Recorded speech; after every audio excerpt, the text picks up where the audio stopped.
So yeah, as I was mentioning to you with the practice group, I thought I'm still hearing people say that well, they're still not confident, and I think part of the reason they're not confident is because they're not getting enough clients at the moment Yeah, to be able to practice this skill. yeah, So I figured that it would make sense for the next one to still be around something to do with online, and I thought inductions online could be a good one to do. yeah. And the intention would be that we present a couple of different ones and then get people to break up into groups. Just this morning, I was having a chat online with Cheryl Ellman, Oh, yeah. and she and Larry are going to come to the call Wow. and take people through the Ellman induction online, which I thought would be fantastic. Yeah, it's wonderful. Um, but I want to make sure we have as many resources available to people as possible. So, I thought great opportunity to tap into your knowledge, especially since knowing what I know about you, I can ask what I perceive as being a really direct question and end up getting this wide, diverse response that expands upon what that original question would be. It's kind of always been what I've discovered with you, which is fantastic. And I think also what many of the people that had been to the practice groups that you've been at have really appreciated as well is the fact that you don't just take the question for what it is, you do that as well, but you also then enrich that vision of what it is and expand out a little bit more. So the question that I'm going to be asking people is, when you approach an online hypnotherapy session, what is the induction that you would tend to go for? And obviously understanding that there's going to be different people, different approaches, that sort of thing. Also, what I know about you is that you tend to focus very much on um, the unconscious feedback that you're getting. And so I'm curious as to how you would use that in an online session where sometimes it may not be as obvious to be able to see what the other person is doing. Mm. So when you do approach a hypnotherapy session at the moment online, what kind of approaches would you use for an induction? Yeah. Well, I think the first thing is that let's come back to what is the inductive process Mm-hmm. actually for. And I think people obsess so much about inductions that they spend all their time worrying about the induction, and the induction is bloody simple. Yep, It's really, I think people are worried about the phenomena either being there or not being there. correct. I think And that's a good call. Yeah. and I also think that there's some broader frames there around them doing something to somebody else, that they have to actually create something. Mm. So I guess in my style, I'm going to bring you back a couple of steps, and that is Right. that first of Bring me all, back where I need to go. Yep. We're hypnotic going back to phenomena is always Bernadine Hall. there. I, Hypnotic phenomena is always there. mm. So really, we have to think about what's the purpose of an induction? What are you inducing? What are you inducting them into? So let's come back to there. If you take the frame that hypnosis doesn't exist, there's no such thing as hypnosis. It's not a thing. Mm-hmm. You're running hypnotic processes, but there's no state. There's no special state. Then this desire to induce something, this desire to make something happen, already undermines people's confidence, because I can't make you think, feel, or do anything you don't want to think, feel, or do. Mm-hmm. So that's where I really align with James Tripp's material around the evocation. Mm. So if you think of your suggestions as an invocation of sorts, and they're just suggestions to evoke and amplify responses that are already there, then it takes a huge amount of pressure off the facilitator or the operator, as he would call it, or the hypnotist, if we want to put it into the terms of the hypnotic framework, Mm-hmm. to actually make something happen. Even if you do the Ellman induction, you're eliciting and evoking responses, and you're paying attention to the phenomena which are part of the checklists of these are the sorts of phenomena that we want to see, that indicates that they're in somnambulism. Mm-hmm. I don't believe there's a state of somnambulism. No credible scientific evidence suggests that there's a unique hypnotic state. We're seeing definite changes in what happens inside the brain, but there's no hypnotic state that we can point to that we're trying to induce. So the word induction is actually, I guess, a bit of a misnomer. We're not inducing anything. If anything, it should be called an evocation of sorts, an elicitation. So what do we need to elicit? And the moment we start to think about it as what do we want to elicit? And if we think about it from the perspective that the client already has a roadmap into their experience, they have neurological hacks, for so to speak, to go straight there when they want to. They do it all the time. They don't need a hypnotist to be there for it to happen. They can daydream. They can do all sorts of amazing things on their own. They don't need a hypnotist to guide them. Then really what are we seeking to do? A lot of it is about the absorption of attention. How do we get them to become fully absorbed into their experience? And how do we amplify certain aspects of their experience and at the same time de-amplify, if there's a word, or sort of dampen down other aspects of their experience. So the online environment presents some challenges because we don't control as much of the environment as we would like. If they come to a clinic, we can set up a chair or a place, we can manage the environmental noises to the best of our ability. There's a whole bunch of stuff there. But when we're communicating through this medium, there's a whole bunch of stuff that's going on in their environment. For instance, you could have a cat that emerges and lands on your lap any second. Yes. And so there's that slight distraction that can sometimes happen. So a client of mine who was just having her first session, she was rather scattered. She was worrying about whether her husband was going to come home. She was wondering whether she was doing it right. There was a whole bunch of stuff. Her mind was completely scattered, and there was a whole bunch of stuff that was beyond my control. All I could do was incorporate, utilize, and do the best I could. Did she demonstrate all of the hypnotic phenomena that I would have liked to have seen? No, but she definitely demonstrated aspects of it. And I would say that with time and familiarity, she would be more conditioned and trained to being able to recognize what it is that she's expected to do in a session with me. So I say that the first thing is really, if we're seeking to absorb people's attention and we look at that as being a primary aspect of the inductive rituals, then that makes sense as the reason why we would provide them with an eye fixation, for instance, something that they put their gaze on and focus their attention on that, but to the exclusion of other things for the time being. So we just have to come back and deconstruct some of these inductive rituals and go, what's the purpose of it? And that's where people don't feel confident. It's because they have a white wings packet of steps inside of an inductive ritual, and they don't actually think about, well, what's the purpose of this particular step? What's it actually meant to do at a first principle level? And then how do I adapt that? So, imagine the outcome and the means by which you do it. Have them think about it, have them run it through their system. Their nervous system will respond to an imaginary event just as much as a real event if you construct enough of the codification of reality for them. So visual, auditory, kinesthetic, building all of that multisensory language in and guiding them into the experience is a really useful way of doing it. So the inductive rituals, if you take a look at them, have either a physical component to it, which is another way of taking them out of maybe the visual and auditory elements of their experience and amplifying the kinesthetic experiences. Speed can bypass critical faculty and, engage other aspects of their awareness. We just need to look at what are we actually seeking to do. So the fastest hypnotic induction is close your eyes. That's it.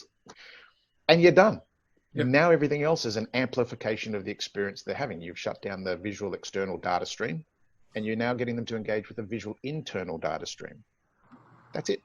I think one of the things that you mentioned to me a while back that has stuck with me, and I absolutely love, was, you're talking about closing your eyes, and quite often you'll hear people say, I want you to go into hypnosis. And that can sometimes feel like a funny thing to say to someone, but you actually said, I want you to go into that experience and then go further into whatever that experience is. And I found that to be a subtle but really dynamic shift in the way that I perceived being absorbed in that experience as well. And if you call it an experience, then they don't have to do the experience, right? Whatever the experience they're having is the experience they're having. The right experience they're having, exactly. And depth, I think, is a bit of a red herring for people as well, because then how do you measure it?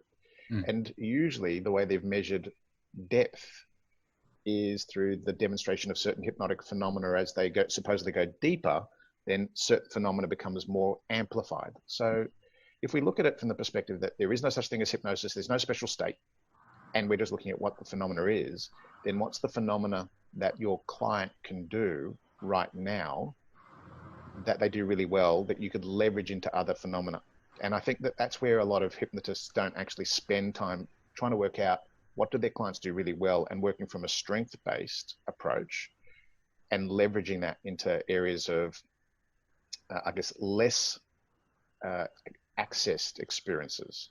So I think there's a whole bunch of stuff inside of that that's yet to be unpacked by a lot of hypnotists or hypnotherapists. Yep. They're busy trying to induce something and do something to the other person and to create something instead of looking at what's there and how do they evoke it, amplify it, and then leverage it into other areas where maybe that won't be as accessible straight up. So you can hear I'm quite strongly influenced by James Tripp's thinking in that regard, and I think it makes a lot of sense in it. And he references it as the hypnotic loops and leveraging into other phenomena. There's some phenomena that's just well and truly outside of their common everyday experience. Having someone try and forget their name straight off the bat might be a big leap, but something that you could leverage into if you get to focus on the stuff that they can do. And I think that one of the things that comes up quite often is catalepsy happens regularly. People do it so often that they don't even think that it's a hypnotic phenomena. And it's easy. So if you take a look at an eye fixation induction, people don't reference that as a cataleptic induction either.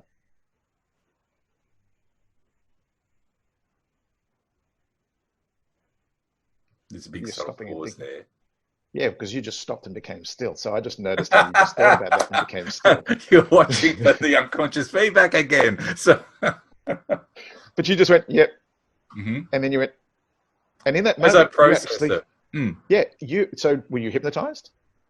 I felt like I was, but then you have this habit on me anywhere where I talk to you and I'm kind of slipping down into this state. But then you go, you modeled it beautifully though. You modeled it beautifully. Yeah, your eyes fixated on a point and you just went still. And in that moment, you demonstrated everything that I just said. Yeah. People do it naturally.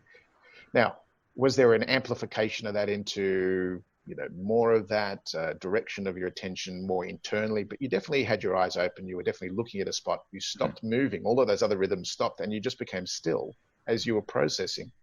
Well, this stuff happens all the time. So, so I think that from that perspective, when you take a look at an eye fixation, particularly if they roll their eyes up and they fixate on a point, the eyeballs have to fixate and in a sense become cataleptic.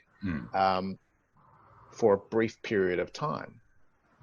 You know what I find interesting as well, talking about that, because you're saying about my eyes focusing, because whenever I do these videos, I actually am not frequently looking at the screen. I'm actually looking directly into the camera to make sure that for you, you're feeling like I'm looking at you. But that also creates that inward focus as well, because I am staring at a camera. It's interesting you say that, and I hadn't thought of that until now. Yeah. Well, you watch people watching television. And when they're watching television, you often see this gaze where they're resting their gaze. And as they rest their gaze, there's a whole bunch of internal processing that's going on. And yet their attention is to a degree externalized, and yet there's some other stuff that's going on there. And they're highly suggestible. Yeah. So if we take a look at how important gaze is inside of some of the hypnotic inductive rituals, it can be looking at the camera, looking at the screen, it could be looking at their hand. There's a whole bunch of stuff that goes on there. And yet what you see is you see an eye fixation and you see a type of catalepsy, and there's a leverage point. And yet it's evoked, not created by the hypnotist.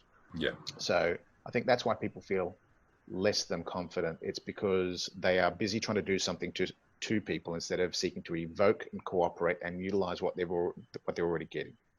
So I guess I'm reminded of Rob McNeely actually in this kind of conversation, because anyone who's trained with Rob, and I always recommend people do, is that he will often talk about, he will start by talking about what is hypnosis, and to him, and I'm paraphrasing here, he describes it as being and an inward focus and absorption in an experience.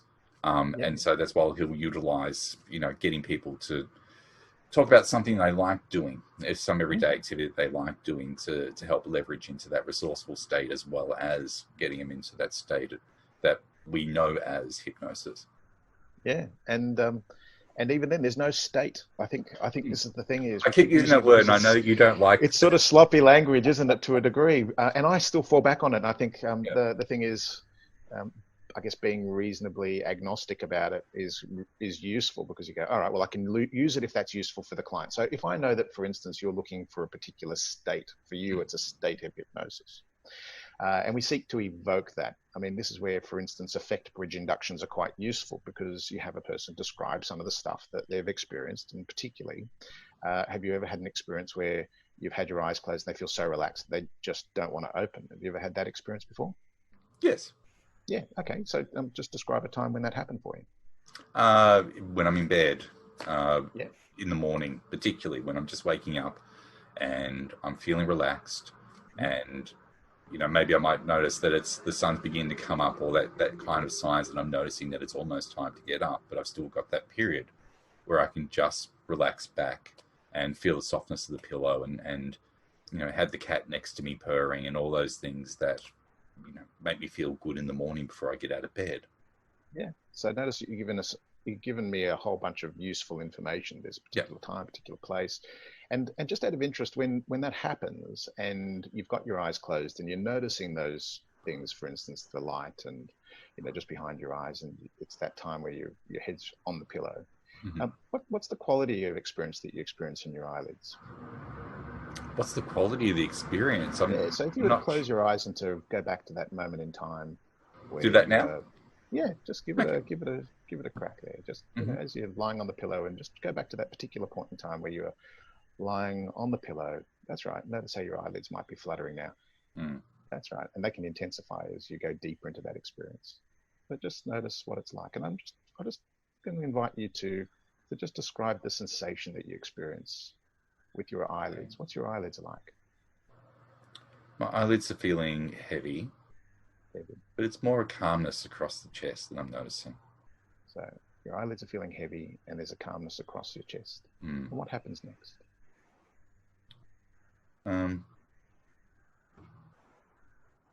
That's right. Just a feeling of relaxation.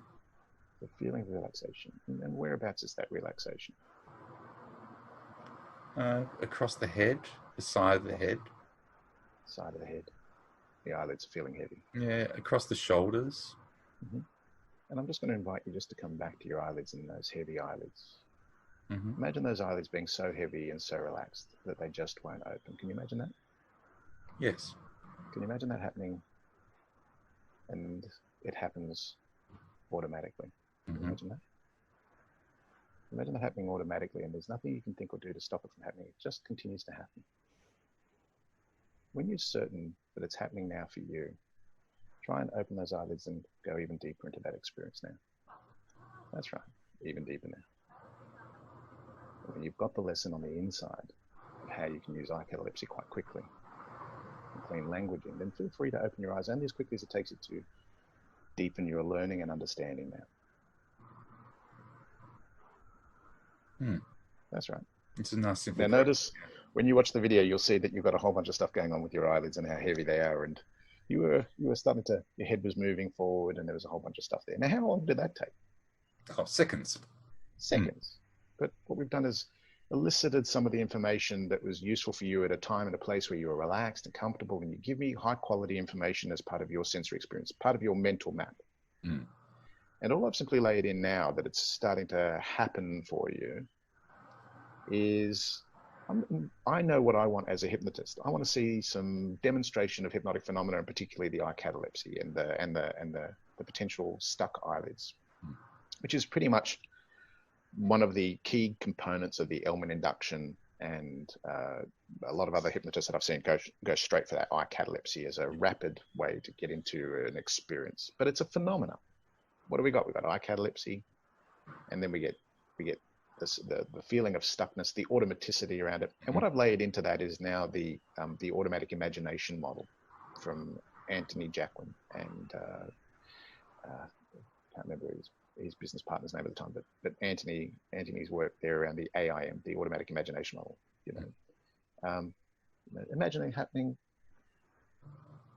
automatically. Imagine it happening automatically, and there's nothing you can think or do to stop it from happening. It just continues to happen. This sense of automaticity is really important. And so that's just a nice, simple language pattern in there, but used to facilitate just deny catalepsy there. So I've also used aspects of clean languaging as well, because as you've described your experience and I feed it back, then I'm just matching and building rapport with your experience and at the same time keeping my stuff out of it as best as I can. So there's a couple of quick little ways that can help people to go through the process. I mean, you could do a Dr. Flowers induction if you wanted to. Just get them to open and close their eyes until such time as they get so heavy, and then you just take them on a little bit of a journey somewhere. You could also do a rehearsal induction as well. Have you ever done a rehearsal induction? I've heard of a rehearsal induction. Is that similar to an as-if induction or something along those lines? So a rehearsal induction might be, for instance, so if you had your hand on the table, for instance, I mean, look, I love the Swan. I love Bob's work around the Swan, and I use that quite a lot. So if I was to go to a go-to inductive process, I would use the Swan, partly because the Swan gives me a whole bunch of stuff, obviously ideomotor responses and so forth. And not everyone swans well, maybe not off the first time, but not everyone swans well. But if nothing happens, I've still got an arm catalepsy there. I've still got something that they can look at and have them fixate their attention on. But you can also do a rehearsal induction where, for instance, perhaps if they're sitting in a chair, and imagine that I'm sitting in one of the armchairs behind me, which aren't real, by the way. So, it's just a nice little background here. You mean we're doing illusions here? You mean there's even the swinging clock behind you is an illusion? But if you think about a rehearsal induction, this is a nice little conditioner of sorts. But you can sort of pick their hand up in the clinic and raise the hand up, and as it gets to the top, you have them close their eyes, and you tell them to go into hypnosis. And then as the hand lowers, you get them to open their eyes. But the rehearsal inductive process, if you do it, you might model it for them first. So if I was to do it for you, if you are you left-handed or right-handed out of interest? I'm left-handed.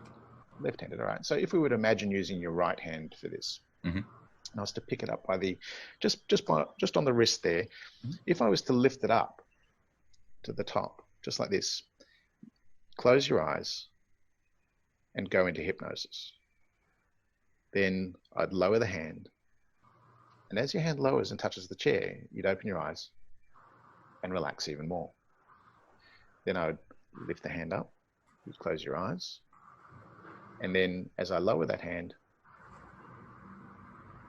you open your eyes and relax even more. So we'd do that a few times. Okay, so this might be a nice little rehearsal process inside of a clinic. Now we can't touch them through the telehealth environment. Just it's not a viable means. But once I rehearse it and I demonstrate it for you, I'm modeling the expected response. So if you were to do it now, and you were to imagine that hand just rising automatically and lifting up, I wonder at what point in time might you close your eyes and go fully into hypnosis. So just give that a bit of a shot. So lift it up. Yeah, so just allow the hand around. That's right. And when it reaches the top, just when you know that it's time to go into hypnosis now. Yes, that's right.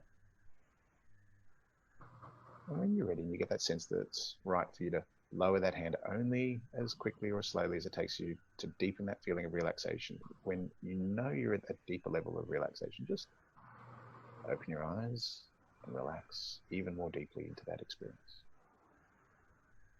That's right.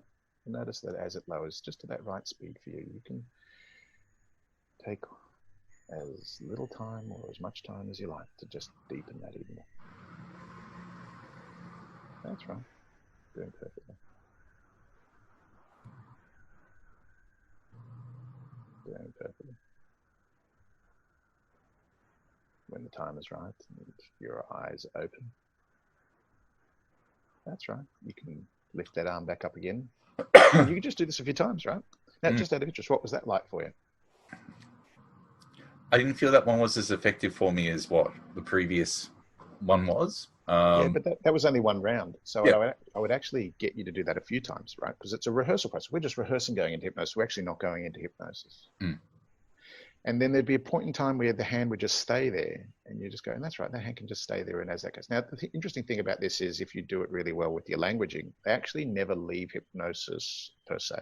Mm. Because I'm actually telling you, once your hand is at there and you close your eyes, so there's this recognition, I'm going into hypnosis, and that hand lowers. I'm not actually saying you're coming out of it. I'm just saying your eyes will open. Mm. And you can relax even more. And then we do a few rounds of it. And then there'd be a particular point in time where the hand potentially would just stop, get that catalepsy. So these are just different ways of absorbing their attention, giving them something kinesthetic, even though you can't reach over and touch them, and actually have them deepen their experience. And you could use fractionation, but fractionation into what? And once again, fractionation is an indication that there's some sort of state that you're going in and out of. Yep. But what we're really doing is we're alternating where their attention goes. External, internal. We're giving them some stuff to do physically, which distracts them. They're actually now setting the rate, pace, and speed at which they deepen or amplify the experience. They're giving you lots of visual feedback there. If that's the case, you can start to see whether you get some of those non-verbal indicators that their eyelids are becoming more relaxed as the tonicity comes out of it, their face starting to soften a little bit, and just starting to see that change in muscle tonicity across their physiology and their breathing and so forth. So there's a bunch of stuff there that's really useful. So the rehearsal induction is really nice in that regard. And this one, like I said, nice one, idiomotor responses that can be quite obvious. How do you test the level of relaxation? Because with this one, quite often it's you will check to see if they're truly relaxed or not with their hand. And I think you can see if their hand is up like this. Yeah. And if their hand is like that, but I would just get them to just give it a little bit of shake. Just do a bit of a I probably need a raise. There we go. Something more. Yeah, just a little bit of a shake and just let it flop. Yeah, notice that. I'm just wondering, out of interest, which of those fingers in front of you is the most hypnotic finger? That's right. Oh, the index finger, the little finger. The finger moved by itself there. Yes. Oh, okay. I'm just wondering what it was doing a response for you. If you were to close your eyes, I wonder what else it's got to communicate to you right now. Mm-hmm. That's right. And I'm wondering what else might emerge in your experience as that happens. And there we go. That little finger's just moving and that hand's moving in just that way. And I wonder whether that hand can turn all the way around and face Lawrence's face and allow the unconscious mind to look through the tips of those fingers at Lawrence's face. But you can do it in its own time.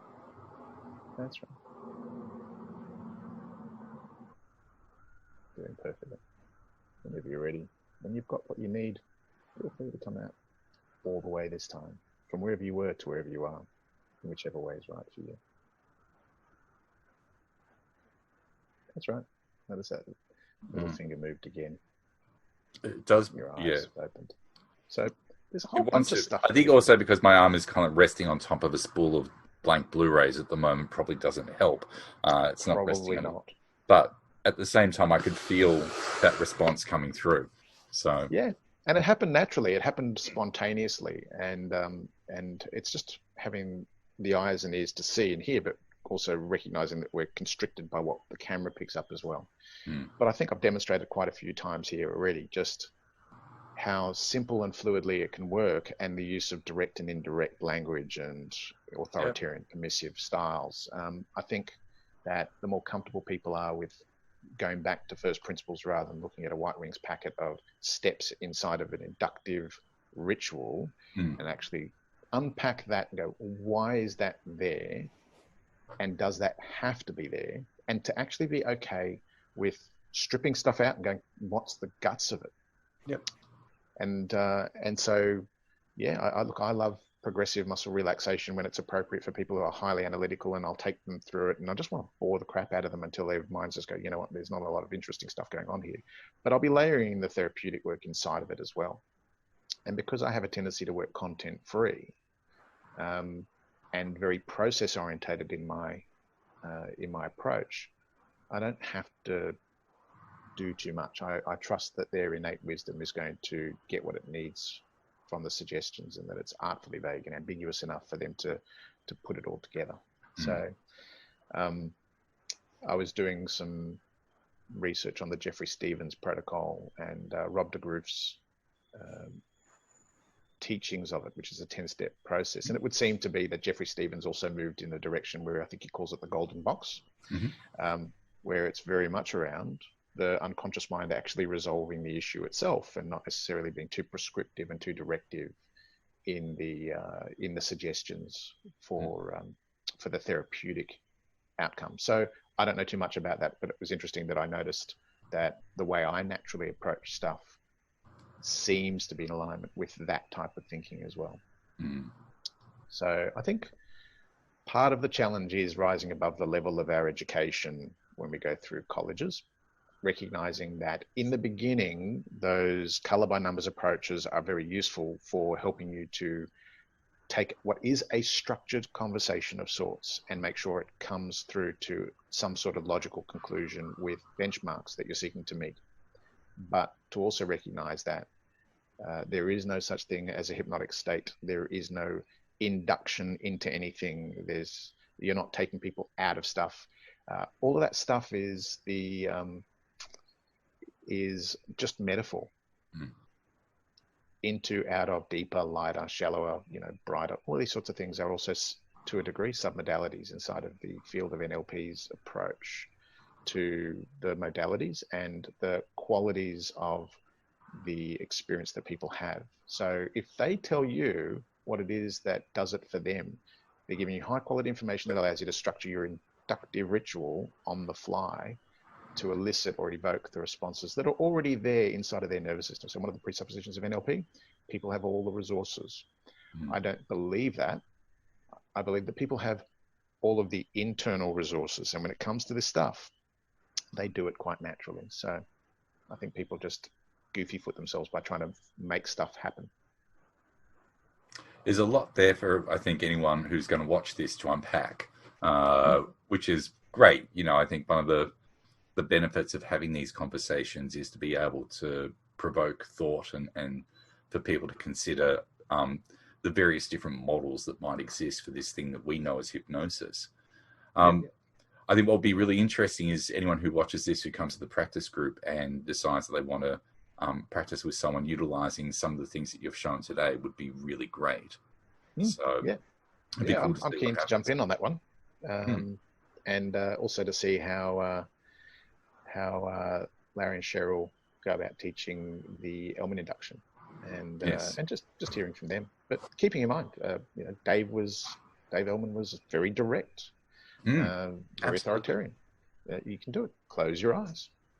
You can also do it in a fairly permissive way. I'm wondering when it might be time now for you to close your eyes and go even deeper into that experience when you do. So will it be on the second blink or will it be on the third blink? I'm not sure. It's up to you. Or are you on the blink? Or you might not blink and you just might look at the screen. And if that's the way you choose to do it, then feel free. Go ahead and do it. I think that's the thing is, again, it comes back to, you said it before about almost the utilization of what someone brings to you. And, it's very much what I'm getting from my conversation with you. It's very much what Rob McNeely would suggest as well is, work with what they bring. And, remember that you're not giving them, you're not creating the experience for them. You're simply just helping guide their own self-experience into that as well. Yeah. And I think this is an opportunity for people to play with what they've learned and to adapt it. And I look forward to hearing how people have adapted certain processes under the conditions, because necessity is the mother of invention. And I think that's the thing. This is one of the blessings of what we're experiencing right now. It's not only are we being put into a situation where we have to master a new way of delivering what we do, but it also will perhaps have people go back to basics and re-explore these things and perhaps have a different understanding of it, which is fantastic. It's a minor frustration, a minor bit of pain for what can be extremely beneficial in the longer term.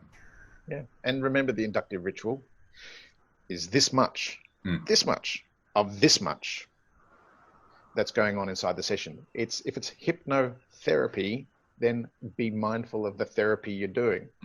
I think why we're focusing on this is simply because this is something that we can focus on in the time frame we have to run the practice group, that hopefully will provide a little more confidence in the sense of, you know, I'm hoping that anyone who comes along to practice group has an idea about what kind of therapeutic approach they may wish to do with clients, whether it be content free or, you know, any of the other, you know, parts or aggression or whatever it is that you do, timeline.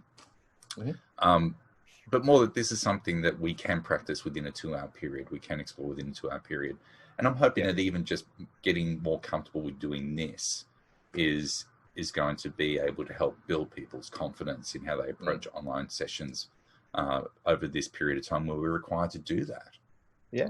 And I think that I get the reason why there's the group and the focus on this particular aspect of it. But what I'm highlighting goes beyond that too. This sense of confidence that people are after often is because they're not comfortable with the inductive rituals. So if you take a look at how much is put out there around inductive rituals and the programs that are out there, people spend a huge amount of time chasing up all these different approaches to doing inductive rituals and often forget about, well, what happens after that? Because it's very quick. So I think that when people realize the hypnotic phenomena is there all the time, your job is to evoke it. Your job is to create a safe place for them to explore, to go inwards, because it's very unusual for people to be watched while they close their eyes. And even if they don't close their eyes, it's an unusual context generally, because what's meant to happen. So there's that cultural expectation of what hypnosis is. And they have been informed by the media in the main, and that's useful or it's potentially not useful, but it depends on what they come to the conversation with and the interaction that they're expecting with the hypnotist, and whether something happens or whether something dramatically different happens to their normal everyday experience. So I think if you know where you want to take people, and I think this is a really important thing, what's the outcome that as a therapist you're seeking to achieve in the interaction with them? What are the indicators for you that this is a successful therapeutic session? Then it's less about the inductive ritual and it's more about the structure of the therapeutic intervention, because that's what they're paying for. Yep. And there are plenty of yoga teachers, guided meditation teachers, mindfulness teachers who are doing exceptionally good hypnotic work that don't have any of the hypnotic training. They don't spend time looking up how to induce the trance, induce the state. They just start. They just get it effing done. And yet when it comes to being a hypnotist, so many people focus on this part of it. And yet when you watch people who are really good with their hypnotic languaging, they don't worry about the inductive ritual. There's this process that they run. So to a degree, ignorance is bliss. They don't get caught up in the technicalities of it. They don't get caught up in the intricacies of it. They just do it. And so in that sense, I think Rick Collingwood's really good in expressing that. Just do it. Just get it done. Just get out there. If you make it too complicated for yourself, if you make it too technical, then you're getting in your own way. So I really align with Rick's philosophy around that. And yet there is an artistry to this. There is an elegance to this. There's a way of making it your own. And so one of the things that you asked me before we started this was, what's my plan when I go in? And I sent you that little picture of the Joker. Like, do I look like a guy with a plan? I don't have a plan, because if I come in with a preconditioned or preconceived idea of what's going to be right for the client, then I'm not actually paying attention to what's happening in real time and what some of the metaphors are that emerge organically inside of their experience.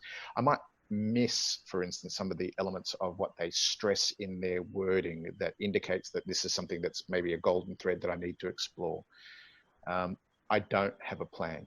I'm process orientated. I'm content free in the main, and I trust implicitly their unconscious mind to help recognize the system that it's running and understand the rules that it's created for itself, and to bend and break, if need be, those rules, and to create a much more ecological outcome given the broader system that can't ever be articulated. They cannot explicitly describe their model of the world.